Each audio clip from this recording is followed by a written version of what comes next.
Un tiempo con Dios para meditar todo el día. Mayo 29 de 2021. La oración modelo. Y leemos el mismo versículo de nuestro devocional del día de ayer, porque quiero continuar con lo que dejamos ayer inconcluso. Dice: aconteció que estaba Jesús orando en un lugar, y cuando terminó, uno de sus discípulos le dijo: Señor, enséñanos a orar, como también Juan enseñó a sus discípulos. Dije ayer, y en nuestra Biblia hay un título que dice la oración modelo, y es la oración llamada la oración del Padre Nuestro. Título que se da porque encabeza así: cuando oréis, decid Padre Nuestro. Pero no aparece que esta oración se llame la oración del Padre Nuestro. Y vamos a estudiar cómo es muy importante y cumple todos los requisitos de lo que Dios nos pidió orar. Recordamos que esta fue una oración que Jesús enseñó a los discípulos, no a la iglesia. La iglesia tiene las revelaciones dadas a Pablo, y allí a la iglesia de los Efesios tienen esta revelación de la dispensación de la gracia, de la dispensación de la iglesia, donde entendemos que somos salvos por gracia y no por obras, por aceptar la salvación de Cristo Jesús a través de la cruz como único mediador entre Dios y los hombres, el único camino, la única verdad y la única vida. Y algo importante de recalcar es que Dios nos quería enseñar, nos quiere enseñar aquí. Cuando leemos dice: y Jesús les dijo a sus discípulos: cuando ores, cuando hables con el Padre Celestial, digan Padre Nuestro. Esto significa que nosotros vivimos bajo una paternidad. Significa que Dios, el sueño principal de Dios es una familia, es tener hijos. Este es el tema central de que el Señor Jesucristo nos hubiese enseñado, nos hubiese dejado este principio a través de los discípulos, de cuando oremos decir Padre. Siempre que tú y yo oramos al Padre, directamente al Padre. Porque el Padre es el que está en el trono, es el que tiene todo para nosotros. Jesucristo fue el que abrió el camino, y el Espíritu Santo nos revela, nos guía, nos consuela y nos acompaña hasta el día de hoy, hasta que Jesús venga por su iglesia. Padre Nuestro está hablando de la paternidad. Nos está diciendo que hay un Padre eterno que nos sostiene, que nos cuida, que tal vez nuestros padres nos fallaron, pero que hay uno que nunca nos va a fallar. Y dice que estás en los cielos. Esto significa el lugar donde habita Dios. Y la palabra de Dios me enseña en Isaías que Dios habita en la eternidad, porque Él es Padre eterno. Él no habita en nuestro tiempo, porque este tiempo no es el mismo, el Cronos no es el mismo Kairos de Dios. Y dice la palabra de Dios en 1 de Pedro que un día para el Señor son como 1000 años y 1000 años como un día. O sea que nos está enseñando que le oramos a un papá que tal vez no podemos ver, que muy pronto veremos, y que los que han partido y han nacido de nuevo y han aceptado a Cristo Jesús y han partido de acá, han podido estar allí con Jesucristo, y un día lo veremos cara a cara a nuestro Padre eterno.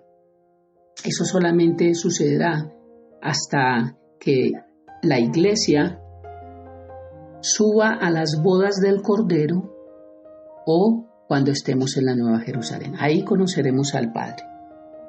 Padre eterno, Padre nuestro que estás en los cielos, santificado sea tu nombre. Eso me está hablando de la prioridad de nuestro Padre y hacia nosotros, que seamos santos. Entonces vemos que nos está hablando de una paternidad, nos está hablando de una eternidad, y nos está hablando de una prioridad, una esencia, que es la santidad. Y dice la palabra de Dios que sin santidad nadie verá a Dios. Venga a nosotros tu reino. Esta oración no es para nosotros como iglesia. porque Jesucristo vino a predicar el reino. Y lo vemos en Mateo capítulo 4, versículo 17. Dice, desde entonces comenzó Jesús a predicar y a decir, arrepentidos, porque el reino de los cielos se ha acercado. Y en el versículo 23 dice, y recorrió Jesús toda Galilea, enseñando en las sinagogas de ellos y predicando el evangelio del reino. Jesucristo vino a predicar el reino el evangelio del reino y sanando toda enfermedad y toda dolencia en el pueblo. Jesucristo no vino a predicar el evangelio de la gracia, porque aún no había muerto, aún estaba bajo la ley. Eso es lo que tenemos que entender, los pactos. Nosotros estamos bajo un nuevo pacto. El evangelio del reino se volverá a predicar en el milenio, pero desde que Cristo murió hasta que Cristo venga por segunda vez, que son los 2000 años que nos habla la palabra de Dios, de la dispensación de la iglesia, en estos 2000 años predicamos como iglesia el evangelio de la gracia, no el evangelio del reino. Extendemos el reino de los cielos a través del evangelio de la gracia, quien es Jesucristo. Pero el reino de los cielos se volverá a predicar en el milenio, cuando Cristo esté reinando y gobernando. Jesucristo vino como rey, pero su pueblo no lo recibió como rey. Por eso Él inició una nueva dispensación con la iglesia, llamada la iglesia. Cuando vemos en Mateo capítulo 13, vemos que Jesús empieza a predicar y entra en la barca. Entra en una barca. La barca es tipo de la iglesia. Dicen aquel día salió Jesús de la casa y se sentó junto al mar. Y se le juntó mucha gente y entrando en él en la barca se sentó y toda la gente estaba en la playa. Y ahí empieza el tiempo de predicarle a la iglesia. Porque anteriormente en el capítulo 12 de Mateo, versículo 46, vamos a leerlo. Dice, mientras él aún hablaba a la gente, aquí que su madre y sus hermanos estaban afuera y le querían hablar. Y él le dijo uno, he aquí tu madre y tus hermanos están afuera y te quieren hablar. Respondió él al que le decía esto y dijo, ¿quién es mi madre y quiénes son mis hermanos? Y extendió su mano hacia los discípulos y dijo, he aquí mi madre y mis hermanos.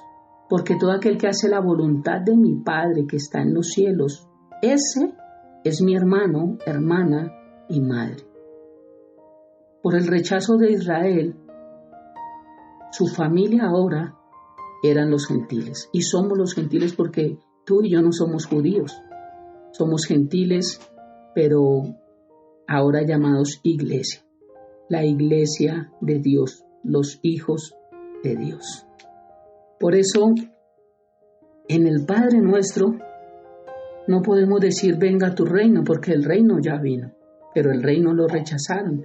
Nosotros ahora predicamos el evangelio de la gracia, que es Cristo Jesús a través de su muerte en la cruz. Y este reino se predicará nuevamente en el milenio. Continuamos. Padre nuestro que estás en los cielos, santificado sea tu nombre. Venga tu reino. Venga tu reino. Es el programa de Dios para nosotros, para todas las dispensaciones, porque esto se debe cumplir todo. Hágase tu voluntad. Está hablando del propósito de Dios, que su voluntad se haga. Así como en el cielo, también se haga en la tierra. Danos hoy el pan de cada día. Está hablando de provisión. Perdona nuestros pecados, como también nosotros perdonamos a los que nos ofenden. Nos está hablando de perdón.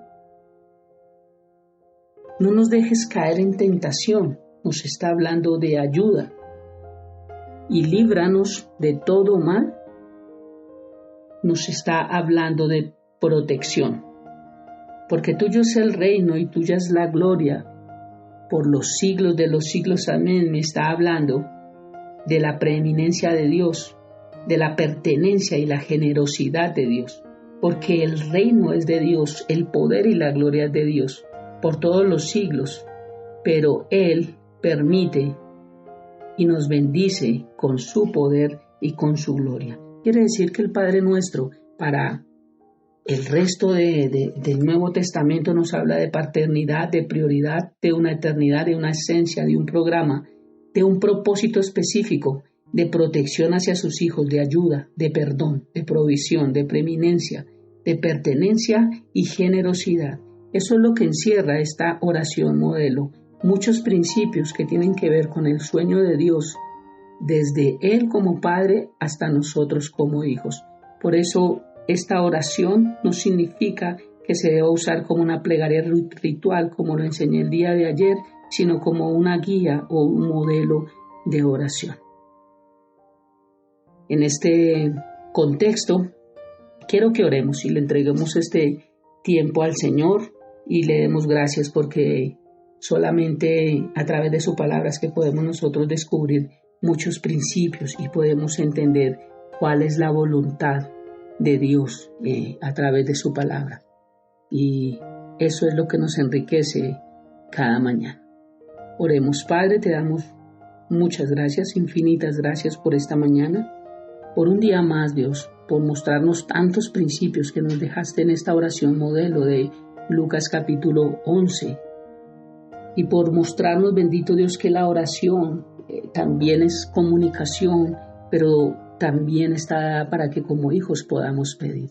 La oración nos acerca a tu corazón porque es a través de ella que te podemos conocer.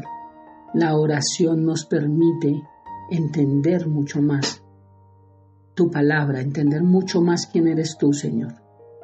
Gracias por ayudarnos cada mañana, gracias por instruirnos, gracias por darnos tantos principios que enriquecen nuestra vida y que enriquecen nuestra relación contigo, Dios, para poder, como dice tu palabra, en público, en lo secreto, poder orar y poder tener una conexión para que en lo público se haga efectiva, para que podamos orar en lo privado, para que en lo público se pueda hacer efectivo todo lo que tú tienes para nosotros, Dios. Gracias, mi Rey, por esta mañana. Ponemos nuestras vidas, nuestras peticiones, ponemos lo que hoy vamos a hacer, los proyectos, nuestras salidas, todo lo que hoy estamos esperando, Padre, a través de las circunstancias por las que estamos viviendo, las ponemos en ti. Y te pedimos que hoy podamos ver tu gloria a través de ellas. Te amamos, te bendecimos. Dejamos este tiempo en tus preciosas manos, orando en el nombre de Jesús y bajo el poder del Espíritu Santo. Amén y amén. Un bendecido día para todos. Háblame, no me dejes continuar. Háblame que es por mi bien. Háblame y hazme saber que yo estoy mal. Háblame, por favor corrígeme. Y aunque duela, hazme volver al camino donde un día caminé. Dios habla.